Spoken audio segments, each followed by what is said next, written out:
Hello, how are you? This is Edgar Fernandez from Safficient, located in Brantford, Ontario, Canada. Topic of today is why safety training programs are not efficient. Well, um, currently, as you know, some or many companies, there is the belief that providing training on any safety topic in a classroom and also with an exam at end, it's gonna be enough, or will be enough to show up or demonstrate due diligence and that we are in compliance with regulations.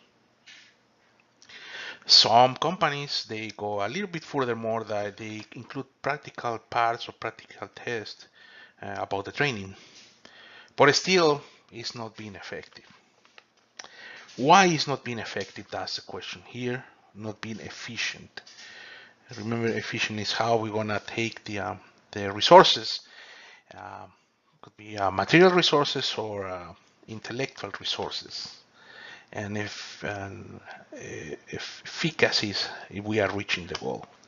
That's the definition according to the Webster Dictionary, and that's the thing that we want to analyze, and that's the reality. Why still we having incidents in the workplace, especially after training? Why we are seeing um, people or workers after 2 hours of being trained, still they are behaving unsafe.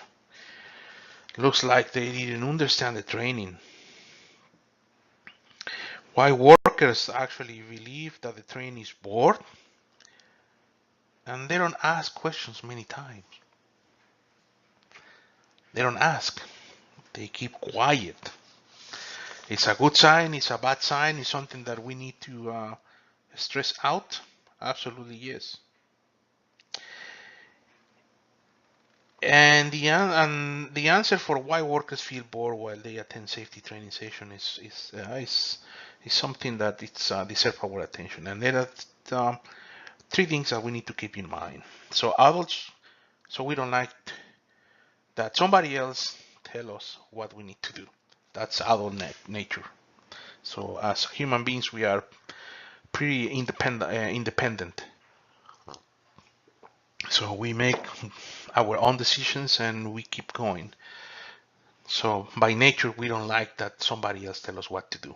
That's the nature of the human being. We don't like that somebody else wastes our time in something that we don't consider that is necessary, or we don't feel that it's the right information to um, help us to do our job safely. The another thing as an adult you need to consider is we like to contribute always. Prime example is on the politics. When somebody is making a campaign or doing a campaign, there are people that are like they like to approach their candidate and tell them what is the issues, the problems that they are facing, and sometimes or many times they talk to him or her and then they provide some ideas to fix the problems, to face the issues. So that's human nature as well.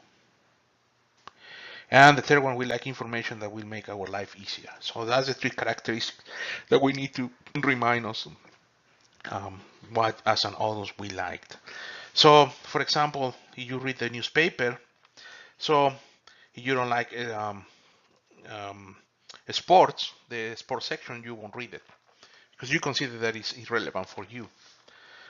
Maybe you are reading some journalists, some writers on the newspapers, right? And then they are talking about politics. It's something that is interests you. You're gonna read that. You're gonna go to the sports. Some they go to see how the artists or some cultural events uh, are around the city. So you go to that section of the newspaper.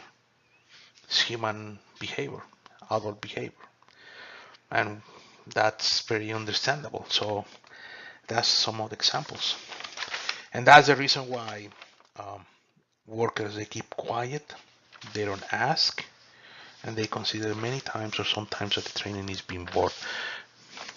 That's the nicely things to say, but really, or in reality, is that They believe that you are done training because you need to be in compliance with the regulations, and that's the only goal that is being achieved, and you don't care about them.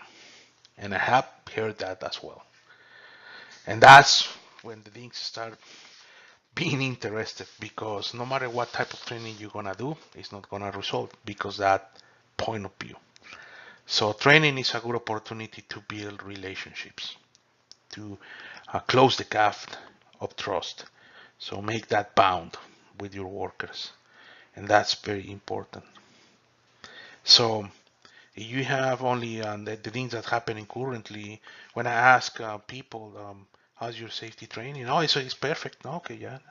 And so you, how, I mean, it's perfect. Tell me how you manage that, because I want to emulate what you are doing to have the same success. And they say, well, we provide training and we don't measure, but we know that we are in compliance. Well, that's a good answer. So many times we need to go further a little bit from that. It's not only to comply, because if you are doing not only to comply, you are not closing the bound with your workers, and incidents can happen. And actually, you see the report from the workers' compensation, or the Work Safety and Insurance Board, the WSIB, in 2015, 2016. In many provinces, the incidents are still increasing. Ontario, it's one of the provinces that the incidents are decreasing a little bit, and the lost time incident rate is less than 1. And that's the other thing. How your safety training is being successful or not, is being efficient and, or efficacious. I mean, yeah, they are reaching the goals. Um, if so, it's been effect. Sorry, that's the word. If it's been efficient and effect. So it's related, believe it or not, on how you manage your other things as well. The complete safety program. And I can give you one example. Everybody, I don't know, I'm seeing that um, that everybody's focused on this lost time incident rate, and they believe, or many, or we believe, that if you have an incident rate less than 1, your safety program is successful, and that's not the case. And actually, that's the reason why, actually, as an industry, we are in troubles, because we need to eliminate that type of thought. So I'm gonna give you an example. For supply chain, in many companies, they have between 5 or 10 KPIs, key performance indicators, and for safety, they have only 1, and you're gonna be lucky they have 2 or 3. That's a sign. That's a reality that we are not good. We are not being good to manage safety. We are not being good to measure that. And that training is going to be related with that. Everything is interconnected. That's a fact. So, many now some experts in leadership. So they said, why you don't create transformational indicators, and that something that how you're gonna measure trust. And that's one of the things that we need to start measuring, and is related with training. Absolutely, because when they trust on you, they're gonna start talking to you, and then obviously that they're gonna stop keeping quiet on the training sessions. You're gonna have an interaction, a feedback, back and forth, real communication. That's the thing that we need to start establishing. So here is how actually uh, you or your company can reverse these trends, can reduce these incidents in your workplace, can stop being quiet on the training program, can start interacting with your employees during the training. They can start participating in your training. And this is the some steps that I've been on during my 24 years I've been identifying. The number one is perform a training needs assessment. So the training needs assessment has different milestones, different tasks that you need to perform. The first one is the business goals. What is the business goal of the company? What goals they have to sell more, to increase the work culture, to have a trusty work culture. What is that? What is the business goal?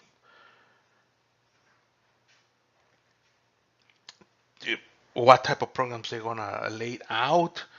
to create knowledge. So keep that in mind, that concept, creating knowledge. We want to see it on the last steps on how we can reverse that. So the second is define task of employment needs to perform. What tasks they are performing to perform the job. What tasks they need to perform to achieve their job every day. Determine training activities is not only in a classroom, maybe in other things. Prime example, now by regulation, it's mandatory to have a training, a working at heights, not working at heights, it's a fall protection program for 8 hours, 6 hours, sorry, 3 hours in class, 3 hours in practice. That's something that's mandatory by the government in Ontario, the Minister of Labour. Determine the learning characteristics of the workers, very important. And let me tell you why. When I was working up north, I faced 2 times this experience. 2 workers approached to me because they didn't know how to write. They didn't know how to read, sorry. So that impacts to the ways of the learning characteristics. However, they want to perform the job safely. That doesn't mean because they don't know how to write or they don't know how to read. That doesn't mean that they cannot do the job. So how you gonna provide the training? So you need to be creative. You need to go and train those guys. They make sure that they understand the training to work safely. That's the nature of North. And it's no, I'm not talking about what group or what they were for different geographics, but they were working at that time on that project up north. How are you gonna do that? That's the question. Or we are in Canada. If somebody comes from Quebec and they don't speak English, how are you gonna do that? They have the right to work. So you need to balance, and you need to know what characteristics of people you have. They call learning characteristics. Number 2, keep adult training. What is the characteristics of adult training? The training is relevant. Remember, we on a few minutes ago we talked about why workers feel bored when they attend safety training sessions. They keep quiet and they don't ask. It's because we need to make the training relevant for them. Generates knowledge. Keep that in mind because we want to see on the step 7 and 8. Generates knowledge. That's important. It's paramount. It's something generating knowledge. It's something that is being underrated and overestimated by many companies. And we can see, for example, companies that were successful on the cell phone industry, now they are not here. Others, they excel, such as Apple, Samsung. Companies, they died, Nokia. So why that is not going to happen in safety? Absolutely happens. And that is, and then the market is not being impacted. It's the people your workers are being impacted for that. So generating knowledge is very important, and keep in mind that concept. Your training is goal oriented, so it's goal oriented for people. How this training is gonna help them. So they feel with the training they are being considered. They are being as a people, they are being, as a person, as a human being, they are being considered instead of only to comply with the regulations with the government. It's a good question, and people perceive. Training task oriented. So like I said, on the perform training needs assessment, what define the task of the employee needs to perform. They see the benefit of them. It's very important. So it's useful or not. They feel respected. When they feel respected, people on the training sessions, they're going to stop being bored, being quiet, and they're going to start asking. Because they feel that their opinion at least is being listened to. And I remember that these guys, they have They have been in that station, maybe some of them for 15 years, 8 hours a day at least, for 5 days. For sure they have more experience than you, and they have been faced more problems, more safety issues that you know. So their experience, their knowledge is very important. So you can start generating knowledge.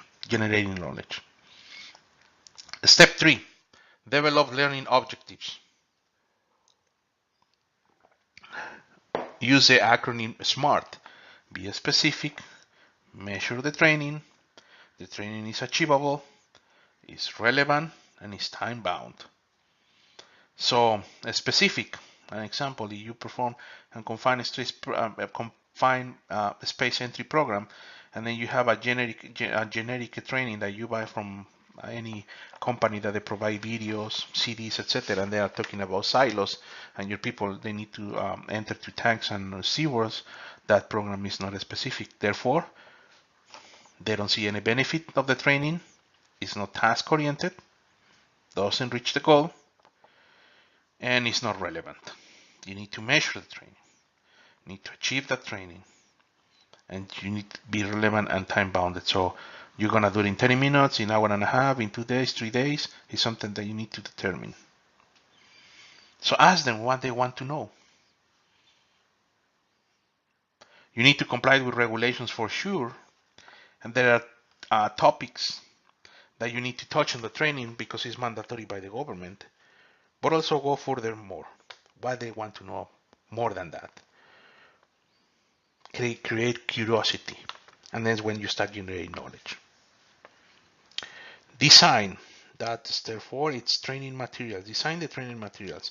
Remember when I was telling you the examples that I faced, the situations that I faced with 2 workers up north, and that they didn't know how to read and how to write. So how you gonna train that people when you are up north? When you are working on the oil and gas industry, and you have these situations as well.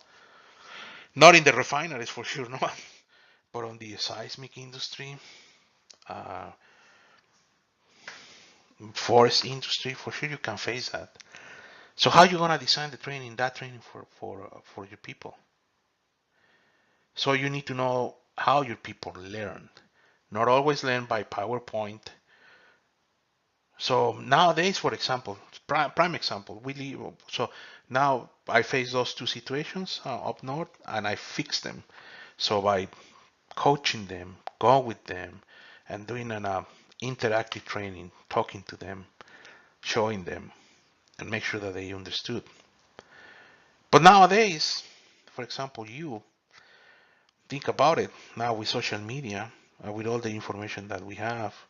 Some people they like podcasts, and there are a lot of good information about any topic that you want in iTunes, in SoundCloud, in Podcast, Pocketcast,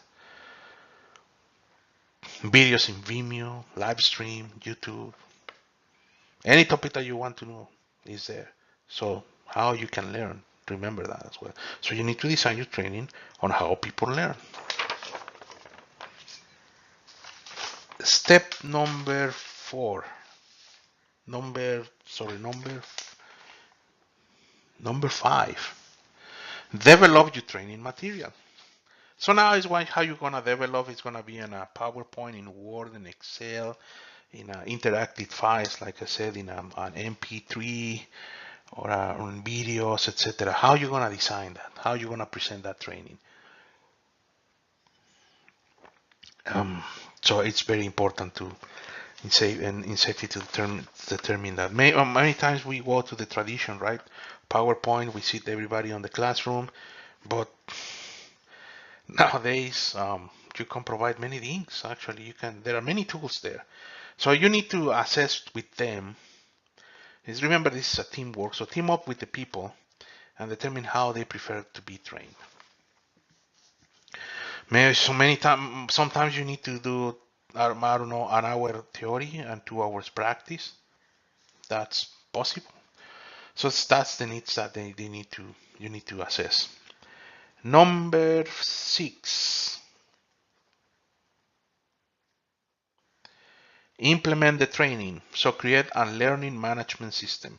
So how you going, like I said, smart, how you gonna measure, how you gonna be specific, achievable, relevant, how you gonna manage that training, how you gonna manage the learning program. That's very important. Remember, learning is not only be trained, it's experience from people that you have there for 15 years, people who has been faced different experiences, different situations, excuse me, like someday one engineer is in projects, the second year is in process, 4, 5, 5th year there is in safety. How you gonna manage that knowledge? How you gonna manage that learning curve? How you gonna take advantage of that for the benefit of your workers and the benefit of the business? I mean, by profits, well, being getting more, being profitable, and also for safety as well. So you need to create a learning system.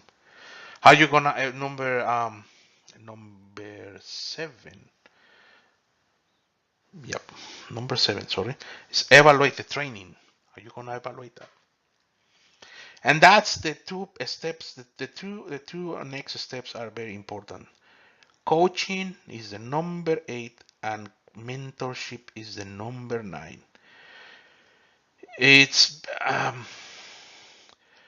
through the actually people who you see now the coaching, right?